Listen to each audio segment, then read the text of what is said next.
دنیا کی وہ پراسرار کتابیں جنہیں شیطان کی کتابیں کہا جاتا ہے۔ یہ کتابیں کیا ہیں؟ ان کتابوں میں ایسا کیا ہے کہ جو بھی انسان ان کو پڑھتا ہے اس کی موت واقع ہو جاتی ہے؟ آئیے آج کی ویڈیو میں دنیا کی چند پراسرار کتابوں کے بارے میں جانتے ہیں۔ ووئینج مخطوطہ، ووئینج مینوسکرپٹ دنیا کی پراسرار ترین کتابوں میں سے ایک ہے جس نے صدیوں سے محققین اور تاریخ دانوں کو حیران کیا ہوا ہے۔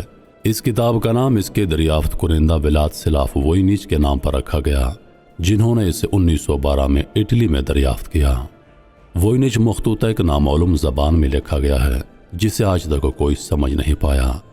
اس زبان کا رسم الخط بھی انتہائی منفرد اور نامعلوم ہے، جس کی وجہ سے اسے ڈی کوڈ کرنا بہت مشکل ہے۔ مخطوطے میں استعمال ہونے والے حروف اور الفاظ کسی بھی معروف زبان سے مماثلت نہیں رکھتے، جس سے محققین میں یہ خیال پیدا ہوتا ہے کہ یہ ایک مصنوع یا کوڈ شدہ زبان ہو سکتی ہے۔ کتاب کے اندر موجود تصاویر بھی انتہائی پراسرار ہیں۔ اس میں نباتات، پودوں کی ڈرائنگز، فلکیات کے نقشے اور عجیب و غریب علامتی ڈایاگرام شامل ہیں۔ زیادہ تر نباتات کی ڈرائنگز میں ایسے پودے دکھائے گئے ہیں جو حقیقی دنیا میں موجود نہیں ہیں، جس سے یہ سوال پیدا ہوتا ہے کہ آیا یہ کتاب کسی خیالی دنیا کی وضاحت کر رہی ہے۔ ووئینج مخطوطہ میں مختلف موضوعات پر ابواب ہیں جن میں نباتات، فلکیات، حیاتیات اور دوا سازی شامل ہے۔ ہر باب میں مخصوص قسم کی تصاویر اور متن موجود ہیں، لیکن ان کے مفہوم کو سمجھنا بہت مشکل ہے۔ کچھ ابواب میں انسانی شکلوں کی ڈرائنگز بھی موجود ہیں جو بظاہر سائچہ نما ڈایاگرام سے جڑی ہوئی ہیں۔ کاربن ڈیٹنگ کے مطابق یہ مخطوطہ 15ویں صدی کے آغاز میں لکھا گیا تھا، یعنی یہ کتاب کم از کم 600 سال پرانی ہے۔ اس کتاب کے اصل مصنف کا نام معلوم نہیں ہے اور نہ ہی یہ معلوم ہو سکا کہ یہ کتاب کہاں اور کیوں لکھی گئی تھی۔ ووئینج مخطوطہ پر کئی محققین اور ماہرین نے تحقیقات کی، لیکن کوئی بھی اس کے متن کو مکمل طور پر سمجھنے میں کامیاب نہیں ہوا۔ کچھ لوگوں کا ماننا ہے کہ یہ کتاب ایک پیچیدہ کوڈ یا سائفر پر مبنی ہے جو اس وقت کے جادوگر یا علم نجوم کے ماہرین نے لکھا ہو سکتا ہے۔ کچھ نظریات کے مطابق یہ کتاب ایک مذاق یا جال سازی ہے جو اس وقت کے لوگوں کو پریشان کرنے کے لیے بنائی گئی تھی، لیکن اس نظریے کو مضبوط شواہد نہیں ملے۔ جدید ترین ٹیکنالوجی اور کمپیوٹیشنل تجربے کے باوجود ووئینج مخطوطہ کے بارے میں ابھی تک کوئی قطعی نتیجہ نہیں نکالا جا سکا۔ آج کل ووئینج مخطوطہ امریکی ریاست کنیکٹیکٹ میں یل یونیورسٹی کے نایاب کتابوں اور مسودات کے کتاب خانے میں محفوظ ہے۔ محققین اس کا مطالعہ کر سکتے ہیں، لیکن ابھی تک کوئی بھی اس کے راز کو پوری طرح سے نہیں کھول سکا۔ ووئینج مخطوطہ کا پراسرار ہونا اور اس کے اندر موجود ناقابل فہم زبان اور تصاویر اسے دنیا کی سب سے عجیب اور دلچسپ کتابوں میں سے ایک بناتے ہیں۔ یہ کتاب ایک معمہ ہے جو شاید کبھی حل نہ ہو۔ کوڈیکس گیگاس، کوڈیکس گیگاس جسے شیطان کی بائبل بھی کہا جاتا ہے، دنیا کی سب سے بڑی اور پراسرار کتابوں میں سے ایک ہے۔ یہ کتاب 13ویں صدی میں بوہیمیا موجودہ چیک ریپبلک کے ایک ہینڈ کٹائن خانقاہ میں لکھی گئی تھی۔ کوڈیکس گیگاس ایک بہت بڑی کتاب ہے۔ اس کا حجم 36 انچ لمبا، 20 انچ چوڑا اور 8.7 انچ موٹا ہے۔ اس کتاب کا وزن تقریباً 75 کلو گرام ہے، جو اسے دنیا کی سب سے بڑی قرون وسطیٰ کی کتابوں میں سے ایک بناتا ہے۔ کتاب کے اندر 310 ورق ہیں جنہیں ولیم جانوروں کی کھال پر لکھا گیا ہے۔ کوڈیکس گیگاس کا بیشتر حصہ بائبل کے لاطینی ترجمے پر مشتمل ہے، لیکن اس میں دیگر مختلف مضامین بھی شامل ہیں جیسے تاریخ، جادوئی فارمولے، فلکیات اور اخلاقی ہدایات۔ کتاب کے ابتدائی حصے میں عہد نامہ قدیم اور عہد نامہ جدید کے لاطینی متن شامل ہیں، جبکہ باقی صفحات میں جادوئی فارمولات، طبی مشورے، تاریخ کی کتابیں اور خانقاہ کے اصول شامل ہیں۔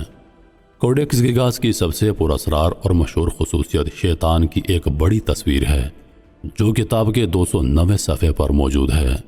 یہ تصویر پوری کتاب میں واحد رنگین تصویر ہے اور شیطان کو ایک بڑے اور خوفناک انداز میں دکھاتی ہے جس کے ساتھ کوئی دوسری تصویر نہیں ہے۔ کہا جاتا ہے کہ اس تصویر کے ساتھ موجود متن میں شیطان کے ساتھ معاہدے اور جادوگری کے متعلق معلومات درج ہیں۔ اس کتاب کو لکھنے والے مصنف کا نام ہرمن دی ریکلوز بتایا جاتا ہے، جو ایک ہینڈ کٹائن راہب تھا۔ کتاب کی تحریر اور تصاویر ایک ہی مصنف کے ہاتھ سے بنائی گئی ہیں اور کہا جاتا ہے کہ اسے مکمل کرنے میں تقریباً 20 سے 30 سال لگے ہوں گے۔ ایک مشہور افسانے کے مطابق اس کتاب کو لکھنے والا راہب ایک سنگین جرم کے باعث زندہ دیوار میں چن دیا جانے والا تھا۔ اپنی جان بچانے کے لیے اس نے عہد کیا تھا کہ وہ ایک ہی رات میں دنیا کی سب سے بڑی اور جامع کتاب لکھے گا۔ جب وہ یہ محسوس کرنے لگا کہ یہ کام ممکن نہیں ہے تو اس نے شیطان سے مدد طلب کی، جس کے عوض اس نے اپنی روح کا سودا کیا۔ اس کہانی کے مطابق کتاب کی تحریر اور شیطان کی تصویر اسی معاہدے کی یادگار ہیں۔ کتاب میں کچھ ایسی چیزیں بھی شامل ہیں جنہیں ماہرین آج تک مکمل طور پر سمجھ نہیں سکے، جیسے جادوئی فارمولے، شیطان سے متعلق مواد۔ اس کے علاوہ کتاب میں موجود مواد کی ہم آہنگی اور یکسانیت یہ ظاہر کرتی ہے کہ یہ کسی ایک ہی شخص نے لکھا، جو ایک غیر معمولی بات ہے، خاص طور پر اتنی بڑی کتاب کے لیے۔ آج کل کوڈیکس گیگا سویڈن کے اسٹاک ہوم میں نیشنل لائبریری میں محفوظ ہے۔ سویڈن نے اسے 1648 میں 30 سالہ جنگ کے دوران بوہیمیا سے قبضے میں لے لیا تھا اور تب سے یہ لائبریری میں محفوظ ہے۔ کوڈیکس گیگاس کو نہ صرف اس کی پراسراریت کی وجہ سے جانا جاتا ہے، بلکہ اس کی تاریخی اہمیت بھی بہت زیادہ ہے۔ یہ کتاب قرون وسطیٰ کے دور کی مذہبی، طبی اور جادوئی علوم کا خزانہ ہے۔ اس کتاب کی شیطان سے منسلک کہانیاں اور پراسرار مواد نے اسے ایک افسانوی حیثیت دے دی ہے، اور یہ آج تک محققین اور تاریخ کے شوقین افراد کے لیے دلچسپی کا باعث بنی ہوئی ہے۔ کوڈیکس گیگاس کی پراسرار کہانی اور اس میں شامل شیطان کی تصویر نے اسے دنیا کی سب سے پراسرار کتابوں میں سے ایک بنا دیا ہے۔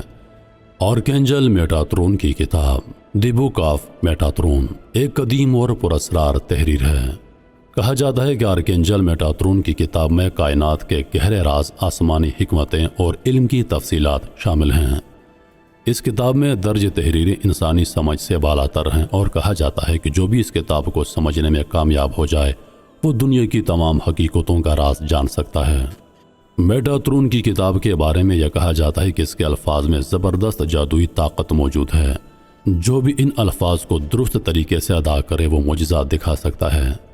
کئی افسانوی کہانیوں میں ذکر ہے کہ اس کتاب کو حاصل کرنے کی کوشش کرنے والوں کو پراسرار حادثات اور مصیبتوں کا سامنا کرنا پڑا، اور اس کے بعد یہ کتاب پھر کبھی نظر نہیں آئی۔ میٹاترون کی کتاب یہودی اور عیسائیوں میں ایک اہم روحانی مقام رکھتی ہے۔ اس کتاب کی جستجو میں کئی مہمات چلائی گئیں، مگر آج تک یہ کتاب انسانی دنیا میں مکمل طور پر سامنے نہیں آ سکی۔ کچھ کا خیال ہے کہ یہ کتاب آج بھی کہیں پر موجود ہے، مگر اس کے حصول کے لیے آسمانی منظوری درکار ہے۔ آرکینجل میٹاترون کی کتاب نے صدیوں سے انسانوں کی سوچ، مذہبی تعلیمات اور روحانی کوششوں پر گہرا اثر ڈالا ہے۔ یہ کتاب آج بھی محققین، روحانی رہنماؤں اور تجسس سے بھرے لوگوں کے لیے ایک معمہ بنی ہوئی ہے۔ اس کتاب کی پراسراریت اور ممکنہ طاقت نے اسے ایک افسانوی حیثیت دے دی ہے۔ آرکینجل میٹاترون کی کتاب کا معمہ آج بھی دنیا کے سب سے بڑے رازوں میں سے ایک ہے۔ کیا یہ کتاب واقعی موجود ہے؟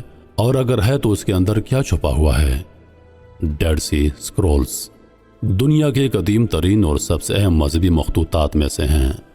یہ اسکرول تمار 20ویں صدی کے وسط میں دریافت ہوئے، اور ان میں قدیم عبرانی بائبل کے حصے، مذہبی دستاویزات اور تاریخی مواد شامل ہیں۔ یہ اسکرولز نہ صرف یہودی اور عیسائی مذہب کی تاریخ کو سمجھنے میں مددگار ہیں، بلکہ ان میں موجود پراسرار اور غیر معمولی مواد نے دنیا بھر کے محققین اور تاریخ دانوں کی دلچسپی کو بڑھا دیا ہے۔ 1947 میں مغربی کنارے کے علاقے میں واقع ڈیڈ سی کے قریب کمران کی غاروں میں چند بکریاں چرانے والے بدو چرواہوں نے ان اسکرولز کی دریافت کی۔ ان غاروں میں مٹی کے برتنوں میں لپٹے ہوئے یہ اسکرول صدیوں سے محفوظ تھے۔ جلد ہی ان کی اہمیت کا اندازہ ہوا، اور 1947 سے 1956 کے دوران مزید غاروں سے تقریباً 900 اسکرول دریافت ہوئے۔ ڈیڈ سی اسکرولز میں عبرانی بائبل کے کئی حصے شامل ہیں، جن میں یسعیاہ، زبور اور دیگر کتابیں شامل ہیں۔ یہ اسکرولز بائبل کے سب سے پرانے نسخے ہیں اور بائبل کی تدوین اور ترتیب کے بارے میں اہم معلومات فراہم کرتے ہیں۔ ان اسکرولز میں بائبل کے وہ حصے بھی شامل ہیں جو بعد کے نسخوں میں شامل نہیں کیے گئے، جس سے یہ سوالات پیدا ہوتے ہیں کہ بائبل کے اصل مواد کو کس طرح تبدیل کیا گیا۔ بائبل کے علاوہ ڈیڈ سی اسکرولز میں ایسے مذہبی متون بھی پائے گئے ہیں جو یہودی فرقوں کی تاریخ اور تعلیمات پر روشنی ڈالتے ہیں، جیسے کمران کمیونٹی کے اصول و ضوابط۔ ان اسکرولز میں حرب ابنا النور و ابنا الظلام، جنگ کی روشنی کے بیٹوں اور تاریخ کے بیٹوں کے درمیان کے عنوان سے ایک متن بھی شامل ہے، جو ایک آخری جنگ کے بارے میں تفصیل فراہم کرتا ہے۔ ڈیڈ سی اسکرولز کی دریافت کے بعد سے ان کے بارے میں کئی نظریات اور افسانے مشہور ہوئے ہیں۔ کچھ لوگوں کا ماننا ہے کہ ان اسکرولز میں ایسی معلومات چھپی ہوئی ہیں جو دنیا کے مستقبل کے بارے میں ہیں، جبکہ کچھ انہیں خفیہ علوم کی کنجی سمجھتے ہیں۔ ان اسکرولز کی پراسراریت، قدیم تاریخ اور متنازع مبادئ نے انہیں ایک معمہ بنا دیا ہے۔